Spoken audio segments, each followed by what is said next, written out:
I'd like to bring up to the stage a long time friend of Strongsville GOP, our county councilman. Yes, there are elected Republicans in county government.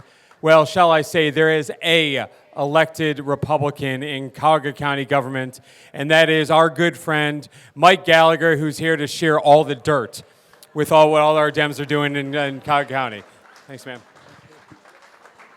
I'm going to drag this over here. Excuse my voice. I had a surgery, so I'm still kind of having a hard time. I'm Mike Gallagher. Thanks for having me. I am on the county council. I was born in Lakewood, Ohio. Went to the mighty St. Edward High School. That's all about the E.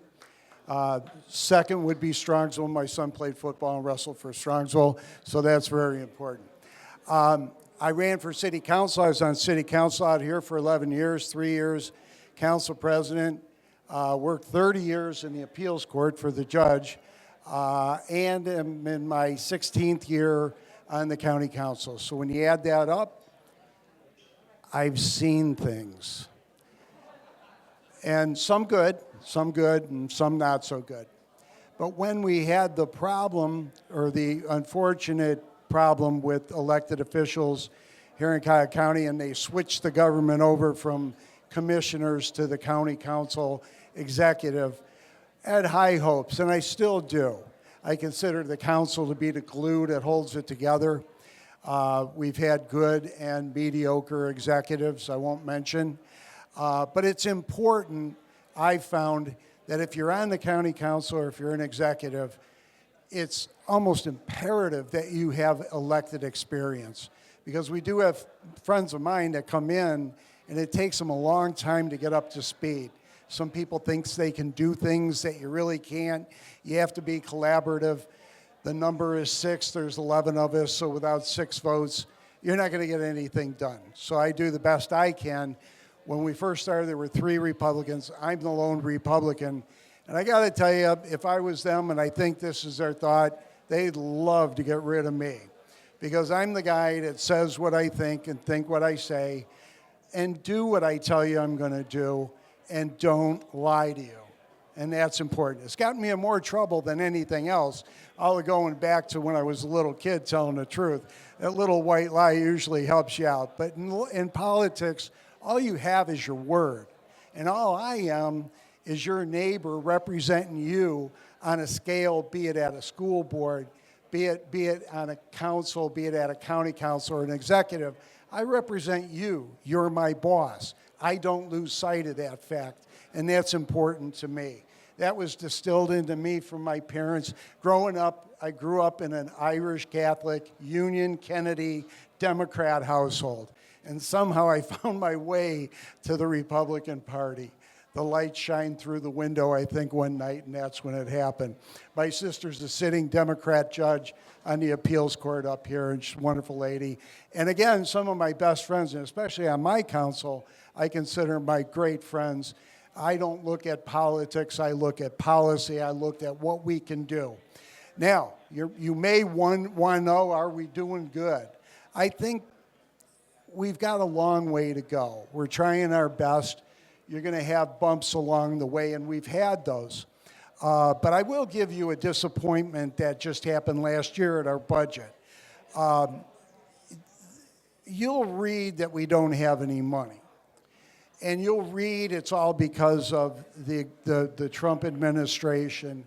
And you'll read that nobody but him is the problem.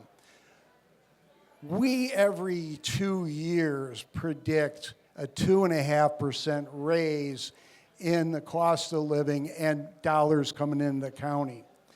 Trump's such a problem that they're moving that up to 5.5%.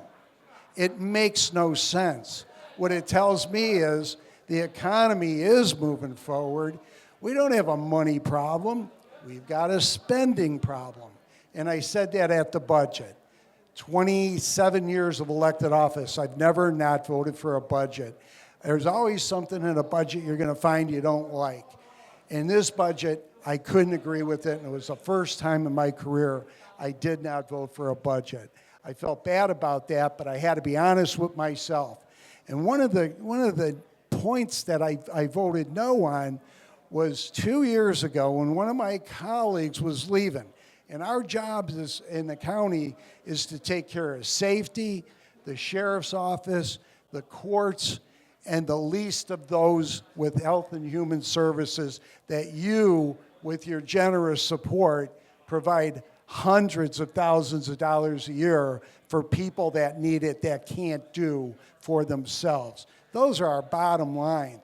One of our big sticking points, and became an issue with the county council and the executive and the courts, was the juvenile crime in Cuyahoga County. Juvenile crime is so bad. We have 100 and some beds in the juvenile jail. You don't want any of those children, and they still call them children, in your home, on your streets, in your neighborhood.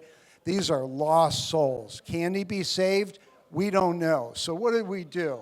It was thrust upon me to put together a committee. My colleague was leaving, and she said, Michael, in her speech as she was leaving, you're the guy that can get this done. You worked in the courts, you worked with the judges, you know Cuyahoga County like the back of your hand.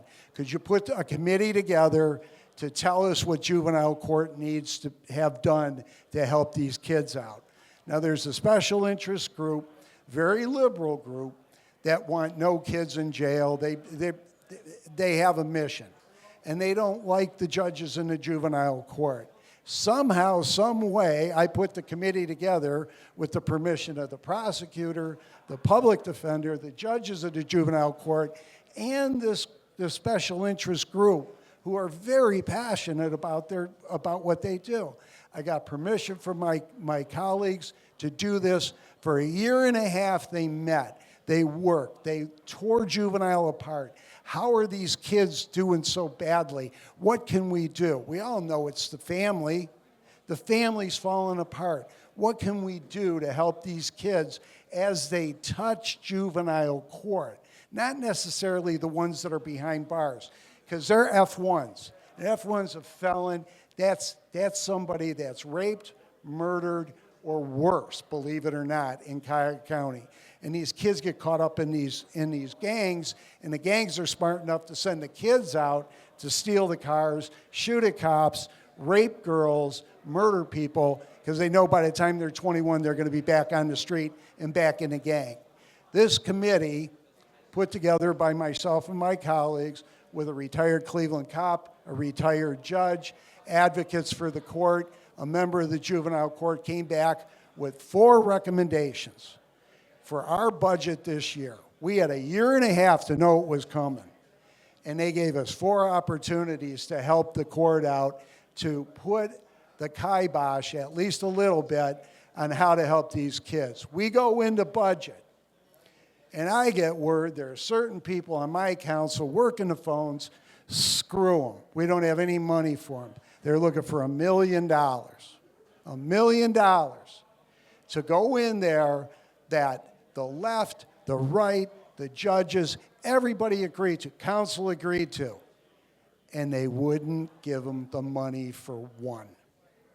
We had one shot at it, and it didn't get press. It should have been on the front page. Although, if maybe you recall, I was on the front page talking about gobbledygook and pointing my finger. That was the time I called everybody in the room out that voted no to help these kids. I'm a little passionate about it, and the reason I am because as Mayor Frank Jackson famously said, it's not like we don't know we have a problem. We know we have the problem. We know what the problem is. The problem is we haven't done anything about the problem. So that's where I find myself in limbo with this. When you have opportunities to help people, you help them. When you have an opportunity to save even a kid for $1 million, you're not saving the kid. You're saving society. You're saving the parents. You're saving that kid and everything he's going to touch for the next 50 or 60 years, and preferably not in a penal institution. So we're going to go back after that again. But that just shows you that there are people in the county that have to wake up as to what's important. And I'm working my colleagues as hard as I can on that. Second big thing we got coming is the famous jail that's going to be built in Garfield Heights. When I first started harping about the jail, because it's past its due date over 20 years, and if anybody's had the opportunity, and I hope you haven't, if you've been in that jail, it's a dungeon. It's past its prime, as the Justice Center is. We worked about 8 years ago, the cost for a new jail was $550 million. Dragging feet. Armin Budish finally said, let's do it. Put a committee together, another famous committee that I knew wasn't going to work, but what the hell, let's get going. We came to the conclusion, and we came to, after 3 years, $700 million for the jail. Enter politics. And I'm not pointing a finger at anybody individual, but there were 2 candidates for county executive that jumped in and played politics with the jail that we had secured for $720 million. There are threats of vetoing if I get in. And again, this was both candidates did this after I warned them to stay away. Well, now, here we are 3 years later, and your money is going to be spent at $1 billion. $1 billion. From $550 to $1 billion in 8 years. And they're looking at me like I'm crazy. If you have time and access, we archive every meeting we have. And in the archive, if you go to October of 22, I don't know if it was the first or second meeting, all of my colleagues went down the line. We had a deal done for the 700. The deal was done. But because of the threats of veto and everything else, we collectively said, the hell with it.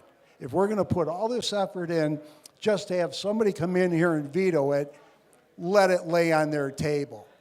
And in that, I had a 34-minute speech. All my colleagues said the same thing. Disgusted, politics got in the way, disappointed.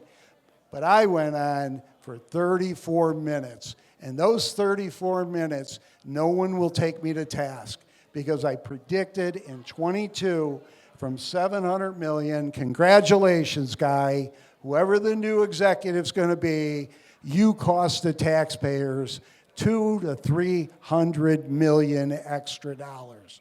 And that's a fact. But here we are. And now we're at a point where we have no choice. Because if we don't act and act now and secure the funding, which, by the way, was provided through extension of the sales tax without your vote. And I'm thinking you can guess how I voted on that. And I'm not going to throw my colleagues under the bus. We had nowhere else to go. We had nowhere else to go because the time was ticking. $3 million more a month is added up. If next month it's going to be $3 million more to build that jail. So now we have to get go. All of a sudden, pedal to the metal. Not surprising, an election year, be it as it may. So we're pretty much stuck. We're going to have to move this thing forward. But understand that you are the bosses and your money, your $300 million, $200 million, whatever it turns out to be, is money we could have given that $1 million to the juvenile court 200 times over that they couldn't find in the budget, which was tight because the money was spent and there was no plan for the money. So we're going to have to very hard work for the next 2 years, hope the economy keeps going the way it's going, which it looks pretty good, but you never know. But don't listen to any of this Trump stuff, which I have to sit there and take and listen to the BS. It's just bullshit. Total bullshit. So that's who I am. That's what I do. Like I said, I'm up this year. I think they'd love to get rid of this voice. But the one thing I do have is I've always told you the truth. I've always told them the truth. And I'll continue to tell you the truth. because I have never lied in public office. I can't say that about my life. As a young kid, there's a couple things I've got to apologize for. My dad's 94, and I can't bring myself to tell him what I did. I broke a window. But I'm going to have to tell him before he moves on to the great reward. But that's kind of like what we deal with. I hope you hang in there with us. Overall, I think we're trying the best that we can to move this county forward. We have a lot of work to do. The people I work with are very good people. There's no question about it. And the executive, again, without elected experience, it's a hard job. And he's learning on the job, trying his best, I'm sure, but there are things we just have to be the check to the balance of the executive. And that's slowly, seemingly going away. So I hope to return to that. If you consider me this November, I would greatly appreciate it. And understand, I'm always available to you. I will be there if you need me. I will answer your questions if you have them. And I appreciate, in my life, one of the great things I've ever done was being elected. It is the honor of my life, has continued to be the honor of my life, to understand that are people like you, and Democrats included, and independents included, and libertarians included, that when I'm elected, I represent everybody, and I don't pull punches. Some of my best friends on the council obviously are Democrats because I have nowhere to turn to, but they're very good people. So I think give us a chance, give us some more time. I think we can pull this thing together. And again, thank you for your time. I greatly appreciate representing you. All right. So, Mike, there's been a question that's a lot of us have been talking about, and it's going to hit square between the eyes of the county government. When this organization gets the property tax initiative on the ballot this November, which is going to happen, and when it gets on the ballot, it is going to pass. And that means, if everyone's not familiar with it, that means that it will be illegal to issue and to provide have a funding mechanism of a property tax in the state of Ohio, right? And that's something that generates a lot of interest. A lot of people are excited about that idea. I'm interested in how does the county react to that? Not react. I'm sure you guys have been tons of plans. You're thinking ahead because it's all Democrats there, so they're doing a great job. But how do you guys survive that? Because how much of your revenue is driven from property taxes, and how would you go about fixing that gap when it happens? I will tell you, it's been brought up. There are no plans. I don't think they think it's going to happen. The concern that I do hear is with the cities, how are you going to fund the schools? The property tax, very little goes to the county. We're paid because we have to mail out the bills, collect the bills, maintain the files. So basically our cut is that, so it's not that much. So the question falls to is, what do you do with the schools? How do you fund that? I haven't heard a solution other than to raise sales tax, which is the highest in Ohio. We're the highest. And they just extended the sales tax, the 0.25% was going away in 28 for the convention center and the medical mart. So that was going away. So we were going to go back down. To build the jail and justice center, they extended it 30 more years. So in 28, it's going to go to 58. And I didn't vote for that. I mean, I couldn't vote for that. I just couldn't do it. And there were some of my colleagues couldn't do it. There were only 6 votes to do it. There's been no real discussion. There's no real planning. I think we should be planning, because if it does make the ballot, it's going to pass. And here's a prediction. You're not going to find one elected official to come out against it, because they'll be terrified because it's taxes.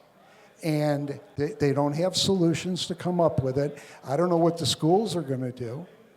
I know what we're going to do. We're going to follow the law. It's going to ding us a little bit, but what it's going to do is put pressure on the locals, not necessarily the county. So your bonds are going to be at risk. You got bonds out there. How do you pay them off? There's domino effect here that I don't know what we're going to do. And again, discussion, none. Well, hold on. There's one.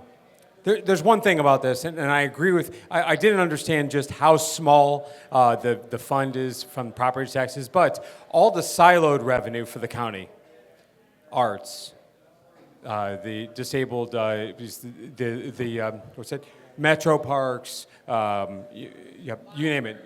You name it. All of the siloed revenue that some of it is actually under the county umbrella of the executive authority and some of it's separate groups, but all of that will go away, right? So maybe you're right that the general fund doesn't, but all the siloed revenue will. And a lot of that still comes back on the county, right? You're still under your budget even though you have a earmarked revenue line for that, right? So at that point, give an example, the MDD, right?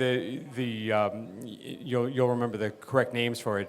All of the different siloed property taxes that are up there. What's the county going to do in those scenarios, right? Because right now they're not part of your actual budget, right? Right. Well, if the money's not there, here's the simple answer. The money's not there, the money's not there. And if this were to pass, the money's not going to be there. And they will come back to the county looking for money that we don't have. The domino effect. And that's not even mentioned in the schools, it is such a question mark as to what we're going to do going forward, because everybody comes in every 2 years. We're in a 2-year cycle on our budget. They come in with their hand out, and this year especially, we turned a lot of people away, a lot of people.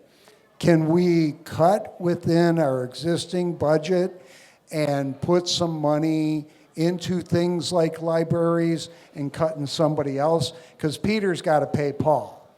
So I don't know. I do know the schools will probably want to know what the global solution is. I don't know. The libraries, metro parks, everybody that gets a taste is going to wonder what we can do for them. And quite honestly, it's not going to be a lot. The one thing that isn't touched is the Health and Human Services, which I said brings in hundreds and hundreds of millions of dollars. And I think where we could look, not cutting, but consolidating, say for instance, homeless. We have a big homeless problem. Put a lot of money into homeless. But I will bet you, and I don't know this for sure, I will bet you there's 20 different nonprofits that provide homeless services. Do we need 20? Can one do it and be cheaper? Absolutely. Absolutely. That was a problem 15 years ago, and it's a problem today. And the problem is we can't seem to get together to make a decision on, can we start consolidating what we do in homelessness, in healthcare. We just lost the only psych ED in Cuyahoga County. We have the biggest psych problem with criminal activity in Cuyahoga County. 70% of the people in the jail have psychological problems. 70%. So we have overnight become the largest psych hospital in Ohio, because 70% of our residents are off their meds, not on their meds, don't have a doctor. So can we put this together and coordinate? I think we can, but it's going to be a heavy lift, and there's going to be a lot of people wondering who's going to be left out and who's going to be left in. But consolidation, I think, is going to be the thing that saves us a little bit. We saw what the Browns did. In 2034, the Cavs lease expires, and I think 2036, the Indians lease expires. Somewhere around there. Has there been a plan discussed to make sure that this doesn't happen again, or at least to get out in front of those teams that are going to want their own worlds around their facilities to bring in additional revenue and to stop them or curtail them Okay. from doing it. To answer your question, is there a plan? No. We borrowed $20 million last year to pay our bill. So we borrowed money to pay for these facilities that we're on the hook for. Whatever they're called now, are floating. I've heard this through many sources. They're floating the idea that maybe Cleveland can't handle 3 major league teams. I gotta agree. We're one of the poorest counties with one of the poorest cities with one of the worst crime situations, and we're out of money and borrowing money to pay for facilities that we own. People don't understand this, and this is important. We own the arena. The county owns the arena. Cleveland owns the land.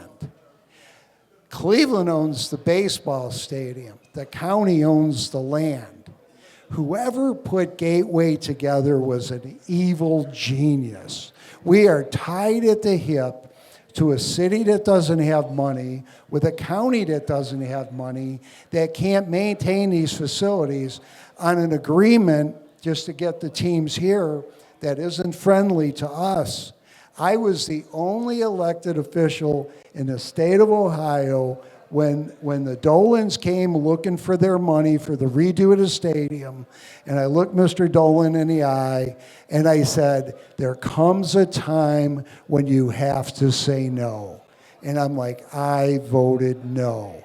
And I'm sure I'm on a dartboard there because they were not happy with my vote. They got their money.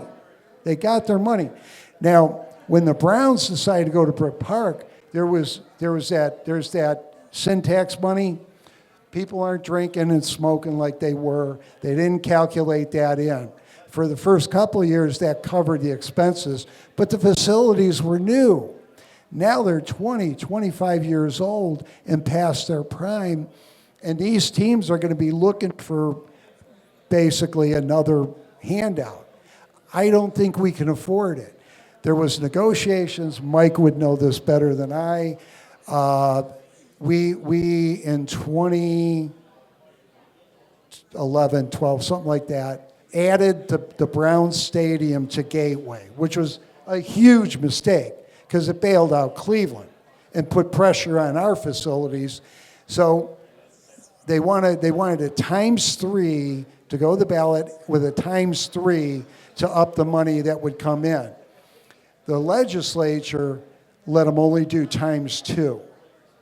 And the executive, whose call it is, has already stated publicly, well, if I can't get ×3, or he's not going to do ×2 because it's not enough.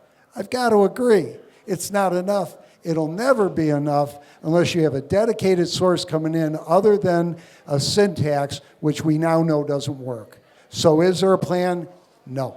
Has it even been discussed that it's an issue? No. All right, well, great. Everyone, Mike Gallagher, Cuyahoga County.